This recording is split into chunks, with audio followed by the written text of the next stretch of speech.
আসসালামু আলাইকুম, welcome back to my channel. কেমন আছেন আপনারা সবাই? আশা করি আল্লাহর অশেষ রহমতে ভালো আছেন। আপনাদের দোয়ায় আল্লাহর অশেষ রহমতে আমরাও ভালো আছি। প্রতিদিনের মতো আরেকটি ব্লগ শুরু করলাম। আশা করি আজকের ব্লগটি আপনাদের কাছে ভালো লাগবে। আজকে সারাদিন কি করব আপনাদের সাথে শেয়ার করার চেষ্টা করব।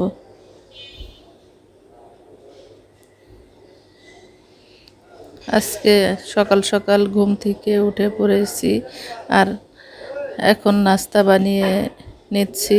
আমি এখানে সুজি রান্না করেছি আর পরোটা বানিয়ে নিচ্ছি। এটাই হবে আজকে সকালে আমাদের নাস্তা।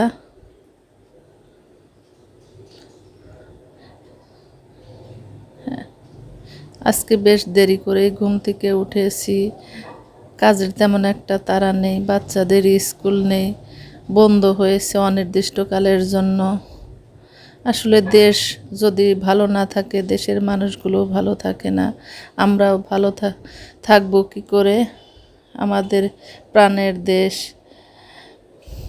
ভালো নেই, দেশের মানুষগুলো ভালো নেই, অশান্ত হয়ে উঠেছে চারিদিকে, সবার মন খারাপ।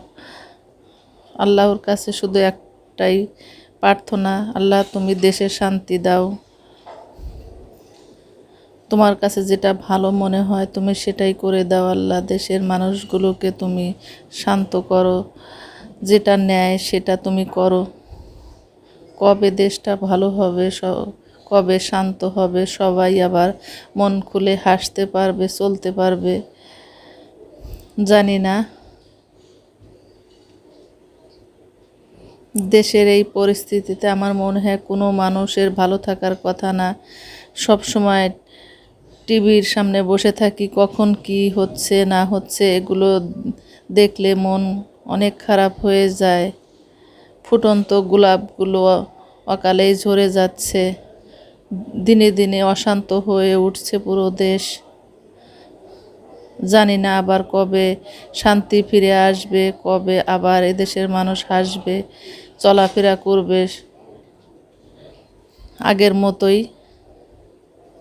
আল্লাহর কাছে শুধু একটা চাওয়া যে হে আল্লাহ তুমি দেশটা আবার আগের মতো শান্ত করে দাও, মানুষ যেন সবাই আবার স্বাভাবিক হয়ে যায়। এছাড়া আমাদের মতো ক্ষুদ্র মানুষের আর কি চাওয়া থাকতে পারে?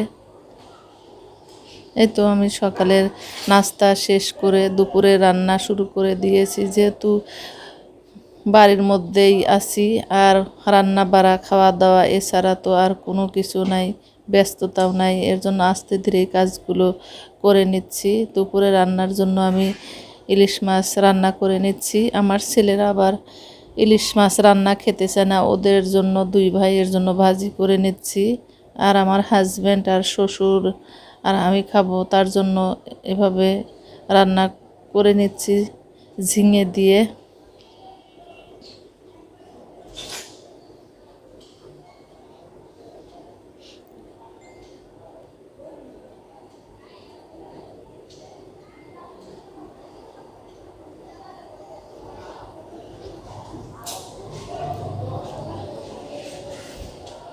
আপনারা সবাই আল্লাহর কাছে দোয়া করবেন যে হে আল্লাহ আমাদের যেটা ন্যায়, যেটা ভালো, আমাদের জন্য মঙ্গলজনক তুমি সেটাই করো। আমার ছেলেরা নামাজ পড়তে যাচ্ছে মসজিদে, আজকে শুক্রবার।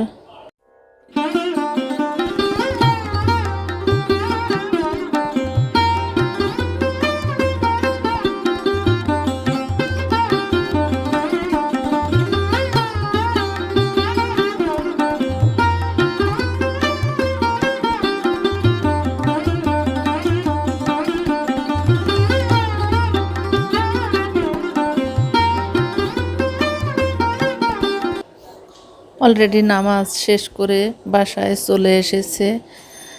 এখন দুপুরের খাবার দিয়ে দিচ্ছি। আমার শ্বশুরও এসে বসে পড়েছে। আজকে তেমন কিছুই রান্না করা হয়নি, সবার মন খারাপ। দেশের অবস্থা যদি খারাপ থাকে তাহলে কিন্তু কোনো মানুষেরই মন ভালো থাকে না। সব সময় কেমন যেন অশান্ত লাগে, বাইরে বের হতে ভয় লাগে, কখন যেন কি হয়ে যায়, চারিদিকে শুধু হাহাকার।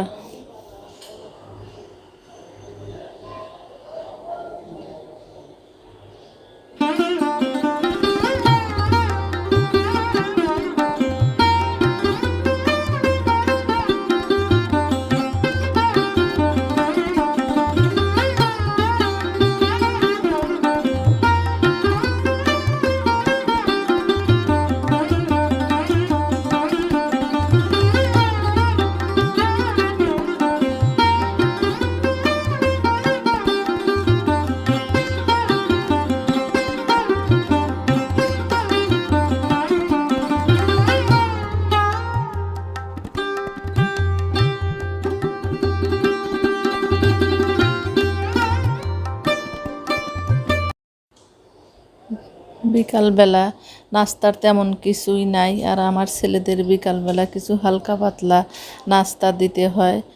এর জন্য ভাবলাম যে ঘরে তাল আছে, গত বছরের পুরনো তাল, আর সেটা দিয়ে এখন আমি তালের বড়া বানিয়ে দিচ্ছি।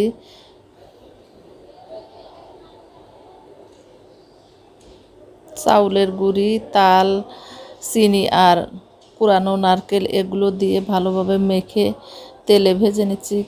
এই বড়াগুলো খেতে অনেক টেস্টি হয়।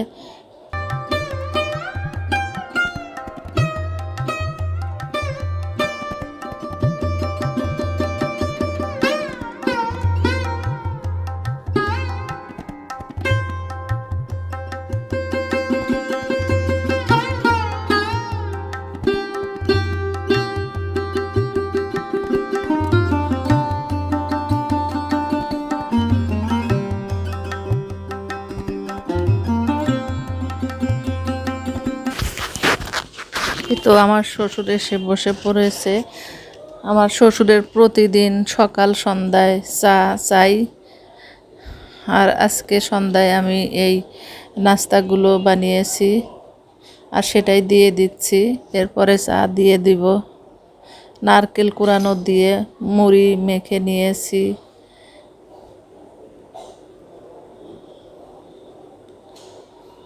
আম আর তালের পিঠা আর ফুচকা বানিয়েছি। এগুলো আমার ছেলেরা খেতে পছন্দ করে। আমার বড় ছেলে ঝাল জাতীয় খাবার বেশি পছন্দ করে, যার কারণে এগুলো বানানো।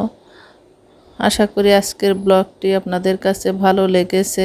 ভালো লাগলে পাশে থাকবেন, ভুল ত্রুটি হলে ক্ষমার দৃষ্টিতে দেখবেন। আজকের মতো বিদায় নিচ্ছি। আল্লাহ হাফেজ। আসসালামু আলাইকুম।